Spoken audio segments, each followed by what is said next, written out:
Yes, MP ജയരാജന്റെ പ്രതികരണവും അങ്ങനെ പ്രേക്ഷകർ കേട്ടു. എന്താണ് ഇതിനൊക്കെ നമുക്ക് മറുപടി പറയാനുള്ളതല്ലേ? എന്തായാലും ഇപ്പോൾ ഈ വിഷയത്തിൽ പ്രതികരിക്കാൻ ഹിന്ദു ഐക്യവേദിയിൽ നിന്നും KP ശശികല ടീച്ചർ ചെയ്യുന്നുണ്ട്. KP ശശികല ടീച്ചർ, ആശങ്കാജനകമായ റിപ്പോർട്ടുകളാണ് പുറത്തുവരുന്നത്. അതായത് ഒരു സംസ്ഥാന സർക്കാരിന്റെ അല്ലെങ്കിൽ ഒരു ഭരണ പാർട്ടിയുടെ അധികാര തുടർച്ചയ്ക്ക് വേണ്ടി സംസ്ഥാനത്തിന്റെ സുരക്ഷ പണയം വെക്കുന്ന ഒരു മുഖ്യമന്ത്രിയായി അധപ്പതിച്ചു പോയോ നമ്മുടെ പിണറായി വിജയൻ. ഒപ്പം മറ്റൊരു കാര്യം കൂടി ഉണ്ടല്ലോ, അതായത് ഇങ്ങനെ ഇത് ചെയ്തതിലൂടെ ഈ സംസ്ഥാനത്തെ മുഴുവൻ വോട്ടർമാരെയും വഞ്ചിക്കുകയല്ലേ ഇടതുപക്ഷം? അത് ഇടതുപക്ഷമാണെങ്കിലും ഒരുപക്ഷെ അധികാരമില്ലാത്തത് കൊണ്ട് ഇത്തരത്തിൽ പെരുമാറാൻ UDF സാധിക്കുന്നില്ല എന്നും അതിനുണ്ടാവുന്നത് അണ്ണാടക്കണ്ണനും തന്നാലായത് എന്ന് പറഞ്ഞ പോലെ അവരും അവരാലാകുന്ന വിധത്തിൽ ജനാധിപത്യത്തെ വ്യഭിചരിക്കാനുള്ള നടപടികൾ ചെയ്യുന്നുണ്ട്. ജനാധിപത്യം നമ്മുടെ ഏറ്റവും ശ്രേഷ്ഠമായ ഒരു ആശയമായി പരിഷ്കൃത ലോകത്തിന്റെ ഇതിന്റെ സുഖകരമായ നടത്തിപ്പിന് അല്ലെങ്കിൽ പ്രശ്നങ്ങളില്ലാതെ മുന്നോട്ട് പോകുന്നതിന് ഏറ്റവും നല്ലൊരു ആശയമായാണ് ജനാധിപത്യത്തെ പരിഷ്കൃത ലോകം ഉൾക്കൊണ്ടിരിക്കുന്നത്. പക്ഷേ ഇവിടെ കേരളത്തിൽ സംഭവിക്കുന്നത് ഏറെ പ്രബുദ്ധരെന്ന് നമ്മൾ പറയുമ്പോഴും ഏറെ വിദ്യാസമ്പന്നരെന്ന് പറയുമ്പോഴും ഇവിടെ ജനവിധി അട്ടിമറിക്കപ്പെടുകയാണ്. ഇവിടെ ജനങ്ങളല്ല പരമാധികാരികൾ. ജനങ്ങളുടെ ഇഷ്ടം നടക്കരുത് പരസ്യമായി തന്നെ പറയും. ഈ പറഞ്ഞ പോലെ തന്നെ വർഗീയ ശക്തികൾ എന്ന് പറയുന്നത് നമ്മളൊരു നിർവചനം കൊടുക്കും. അപ്പൊ കഴിഞ്ഞ ദിവസം ഞാനൊരു ഉസ്താദിന്റെ പ്രസംഗം കേട്ടു, കരമനയിൽ വെച്ച് നടത്താം. അദ്ദേഹം പറയുന്നത് 29,000 വോട്ട് നേമത്ത് മുസ്ലിങ്ങൾക്കുണ്ട്. അത് നമ്മൾ ജയിക്കുന്ന പാർട്ടിക്ക് കൊടുത്ത് വർഗീയതയെ അകറ്റി നിർത്തണം. അപ്പൊ അദ്ദേഹം പറയുന്നത് അദ്ദേഹം മതവിശ്വാസികളോടാണ് പറയുന്നത്. അപ്പൊ എന്താണ് വർഗീയത, എന്താണ് മതേതരം? പുതിയ നിർവചനങ്ങൾ കേരളം കൊടുക്കും. അവരുമായി കൂട്ടുകൂടിയാൽ എല്ലാവരും, ഇടതുപക്ഷമായോ വലതുപക്ഷമായോ കൂട്ടുകൂടിയാൽ എല്ലാവരും ഒന്നാകും.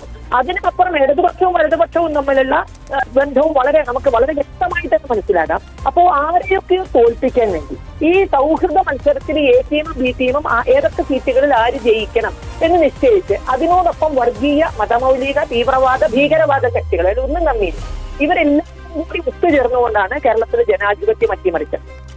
ഇവിടെ പണ്ട് ജനങ്ങളുടെ കോർട്ടിലാണ്. നമ്മൾ ഇത്രയും രാഷ്ട്രീയ പ്രബുദ്ധതയുണ്ട് എങ്കിൽ അത് തെളിയിക്കേണ്ട സമയം നമുക്ക് നാളെയാണ്. ഇത്തരത്തിൽ സംസ്ഥാനത്തിന്റെ ഭാവിയോ ഇവിടുത്തെ ജനങ്ങളുടെ സുരക്ഷയോ ഇതൊന്നും തന്നെ ശ്രദ്ധിക്കാതെ കൂട്ടുകെട്ടുണ്ടാക്കി ഒരു നെഗറ്റീവ് രാഷ്ട്രീയം കളിക്കുന്നു. ഞങ്ങൾക്ക് ജയിക്കണം എന്ന് പറഞ്ഞാൽ മനസ്സിലാക്കാം. ഞങ്ങൾക്ക് ജയിക്കണമെന്നല്ല പറയുന്നത്. LDF ഇതല്ല പറയുന്നത്, UDF ഇതല്ല പറയുന്നത്, മതമൗലികവാദി ശക്തികളും ഇതല്ല പറയുന്നത്. അപ്പൊ ഇന്നലെ പറഞ്ഞ കരമനയിലെ ഉസ്താദിന്റെ പ്രസംഗം അവർക്ക് ജയിക്കണമെന്നല്ല പറഞ്ഞത്. അപ്പോൾ ആരെയും തോൽപ്പിക്കാൻ വേണ്ടി ജനാധിപത്യം കോപ്പുകൂട്ടുമ്പോൾ തോൽക്കുന്നത് ജനങ്ങളാണ് എന്ന സത്യം തിരിച്ചറിഞ്ഞ് അതിനനുസരിച്ചൊരു ജനവിധി ഉണ്ടായില്ലെങ്കിൽ ഇതിന്റെ തുടർക്കഥയാകും. കേരളം കുറച്ച് കാലമായി ഇതാണ് ചെയ്യുന്നത്. ജനവിധി അട്ടിമറിക്കപ്പെട്ടുകൊണ്ടിരിക്കുന്നു. ജനങ്ങളുടെ പരമാധികാരം ഇവിടെ എങ്ങനെ നടക്കുന്നു? അപ്പൊ അവർക്ക് ഇഷ്ടമുള്ളത് കൊണ്ടായിരിക്കും ആരെങ്കിലും ഒരാൾ ഭൂരിപക്ഷം വരുമെന്ന് തോന്നണം. അപ്പൊ അങ്ങനെ വരുമ്പോൾ അതിനെ രാഷ്ട്രീയത്തിന് അതീതമായ കൂട്ടുകെട്ടിലൂടെ പരാജയപ്പെടുത്തണം. അതിന് ഏത് ചെകുത്താനുമായിട്ടും കൂട്ടുകൂടും. അത് പണ്ടേ പ്രഖ്യാപിതമാണല്ലോ. ഇവിടുത്തെ മുന്നണി രാഷ്ട്രീയത്തിന്റെ മര്യാദ തന്നെ അതായിരുന്നുള്ളൂ, ഏത് ചെകുത്താനുമായും കൂട്ടുകൂടും എന്നുള്ളത്. അപ്പോ ഇവിടെ തോൽപ്പിക്കാൻ വേണ്ടി നടത്തുന്ന ഈ രാഷ്ട്രീയത്തിൽ നിന്ന് സ്വയം ജയിക്കാൻ ജനങ്ങൾ തയ്യാറാവുക എന്നത് മാത്രമാണ് ഇതിനുള്ള പരിഹാരം. അതല്ല എങ്കിൽ വളരെ ഭീകരമായിരിക്കും നമ്മുടെയൊക്കെ വിധി നാളുകൾ എന്നുള്ളത് ഉറപ്പാണ്. കാരണം ഈ കൂട്ടുകൂടുന്നതെല്ലാം രാഷ്ട്രവിരുദ്ധ ശക്തികളോടാണ്. അരിയും മലരും വാങ്ങിച്ചു വെക്കാൻ പറഞ്ഞവരോടാണ്. കുന്തിരിക്കവും വാങ്ങിക്കാൻ മറക്കണ്ട എന്ന് പറഞ്ഞവരാണ്.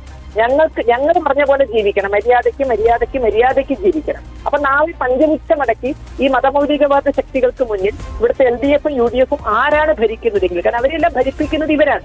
ഇവരുടെ വോട്ടുകൊണ്ടാണ് ജയിച്ചത് എന്നുള്ളത് കൊണ്ട് തന്നെ രണ്ട് മുന്നണികളോടും അവർക്ക് സധൈര്യം നിന്ന് വിലപേശാൻ സാധിക്കും. അപ്പൊ ഈ മര്യാദയ്ക്ക് ജീവിച്ചോളാൻ പറയുന്നവർ പിന്നിൽ കരട് വിളിക്കുന്ന പാവകൾ മാത്രമായ ഒരു ഗവൺമെന്റ് കേരളത്തിൽ വരണമോ എന്ന് തീരുമാനിക്കാൻ ഇനി നമുക്ക് മണിക്കൂറുകൾ മാത്രമേ ഉള്ളൂ.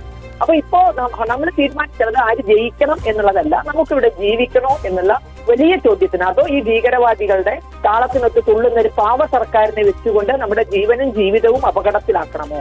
അപ്പോൾ ഇന്റലിജൻസ് റിപ്പോർട്ടുകൾക്ക് അപ്പുറമായിരിക്കാം സംഗതി എന്നുള്ളത് ഈ നാടിന്റെ പൾസ് അറിയുന്ന നമുക്ക് ഓരോരുത്തർക്കും അറിയാം. അതുകൊണ്ട് ഇന്റലിജൻസ് റിപ്പോർട്ടിൽ ഒരു മായവും ഉണ്ടാവില്ല. കാരണം അതിനപ്പുറം ഇവിടുത്തെ വസ്തുത. കാലങ്ങളായി ഇവിടെ ആയുധശേഖരണം നടക്കുന്നു, അതിനുവേണ്ടി കള്ളക്കടത്തും കള്ളപ്പണവും നടത്തുന്നു, അതിനുവേണ്ടി മയക്കുമരുന്ന് നടത്തുന്നു. എല്ലാം ഉദ്ദേശം ഒന്നാണ്. അപ്പൊ ആ ഉദ്ദേശത്തിന്റെ ഒരു രാഷ്ട്രീയമായ വിജയം കൂടി നേടാനാണ് അതിന് വേണ്ടുന്ന വിധത്തിൽ കരുക്കൾ നീക്കി കൊടുക്കുന്ന രണ്ട് മുന്നണികൾ. അപ്പോ തീർച്ചയായും ഇനിയുള്ള മണിക്കൂറുകൾ നമ്മളിപ്പോ നിശബ്ദമായ പ്രചരണത്തിന്റെ സമയത്ത് നിശബ്ദമായി നമ്മൾ ചിന്തിക്കണം. അത് ജീവിക്കണോ മരിക്കണോ എന്നുള്ളതാണ്. ഈ നാട് തകരണോ എന്നുള്ളതാണ്. അതിനനുസരിച്ച് ഒരു വിധി ഇവരുടെ ഈ പിത്തലാട്ടത്തിന്, ഇവരുടെ ഈ ഒരിക്കലും അംഗീകരിക്കാൻ കഴിയാത്ത ഈ കൂട്ടുകെട്ടിനെ പരാജയപ്പെടുത്തുന്ന ഒരു ജനവിധി മാത്രമാണ് ഇതിനുള്ള ഉത്തരം എന്നാണ് എനിക്ക് തോന്നുന്നത്. ശരി, വളരെയധികം നന്ദി ശ്രീ ശശികല ടീച്ചർ. ഈ വിഷയത്തിൽ വളരെ